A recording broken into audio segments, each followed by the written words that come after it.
আলাইকুম ভিউয়ার্স, আমি একটি মাছ ভালো করে কেটে ধুয়ে নিয়েছি। যেহেতু আমি ভর্তা বানাবো তাহলে তো এখানে মশলার কোনো প্রয়োজন নেই, শুধু একটু হলুদ আর একটু লবণ দিয়ে ভালো করে মেখে নিচ্ছি। এখন এটা ভাজবো, একদম কড়া করে ভাজবো, মচমচে হবে ওভাবে ভাজতে হবে। আর এই ভর্তাটা আমি পাটায় পিষে করব।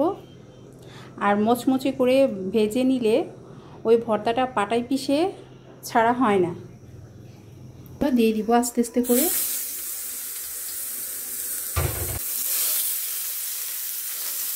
এখন ঢাকনা দিয়ে দিব। মাছটা এখন আমি উল্টিয়ে দিব।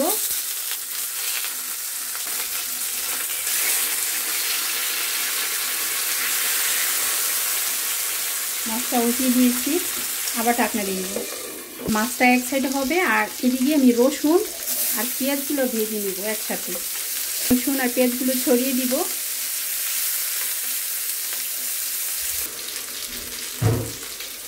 পেঁয়াজ আর রসুনগুলো নেড়ে দিব। আর এদিক দিয়ে মাছটাও ভাজা হচ্ছে, কারণ মাছটা ভাজা হতে অনেক সময় লাগবে, মচমচে করে ভাজবো। তো এই পাশে জায়গা আছে দিলে আমি এদিকে রসুন আর পেঁয়াজগুলো ভেজে নিচ্ছি। এদিকে পেঁয়াজ রসুনগুলো কিছুটা ভাজা হয়ে গেছে, মাছগুলো উল্টিয়ে দিব। পেঁয়াজগুলো বারবার নেড়ে দিতে হবে, না হয় পুড়ে যাবে। পুড়ে গেলে কিন্তু ভর্তাটা খেতে ভালো লাগবে না। আর চুলাটা একটু লো হিটে দিয়ে দিবেন। এদিকে আমি ভাজা পেঁয়াজ আর রসুনগুলো উঠিয়ে নিব। এভাবে উঠিয়ে নিতে হবে। এখন আমি কাঁচামরিচ যেগুলো আছে ওগুলো ভাজতে দিয়ে দিব, কারণ ভর্তাটা বানাবো কাঁচামরিচ দিয়ে।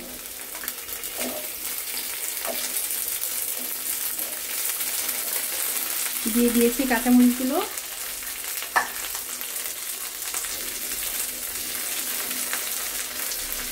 এখন আবার ঢেকে দিব, এগুলো একটু নেড়ে দিব। এখন মরিচগুলো নামিয়ে নিব।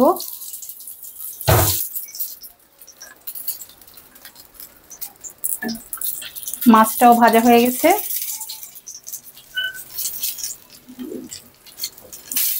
মরিচগুলো নামিয়ে নিয়েছি, আর মাছটা আমি একটু পরে নামাবো। ভাজা মরিচগুলো বেটে নিব এখন।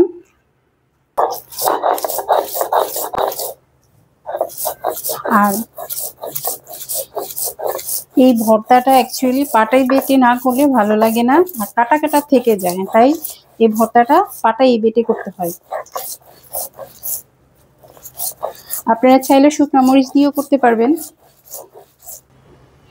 মাছগুলো নিয়ে এসেছি, এখন এগুলো সবগুলো বেটে নিব।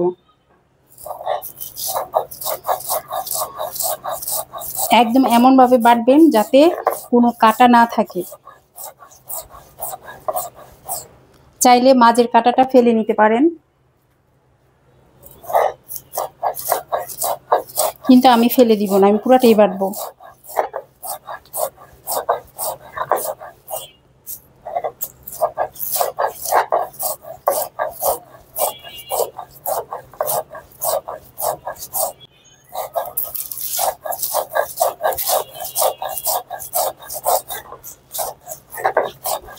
যাদের চোখে সমস্যা আছে তারা কাটা সহ খেয়ে নেবে।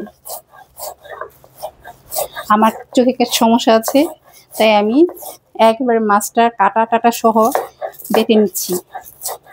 এখন দেখিয়ে দিচ্ছি, এই যে একেবারে চিকন চিকন কতগুলো কাটা আছে, এই কাটাগুলো যদি থাকে তাহলে ফেলে দিবেন। দেখিয়ে দিচ্ছি কতটা মিহি হয়েছে ভর্তাটা। এখানে শুধু মাছ আর মরিচটা, এখানে ভাজা পেঁয়াজ আর রসুন ভালো করে বেটে নিব। এখন দিয়ে দিব ধনেপাতা, লবণ দিয়ে দিচ্ছি সামান্য। আমার ভর্তা বাটাটা হয়ে গেছে, এখন আমি উঠিয়ে নিচ্ছি। দিয়ে দিব একটু করে সরিষার তেল।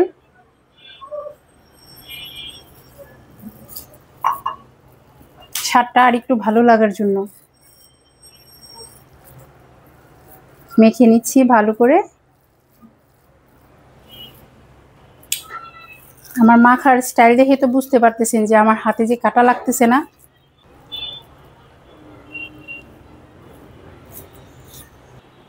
আমার ইলিশ মাছের ভর্তাটা রেডি হয়ে গেছে।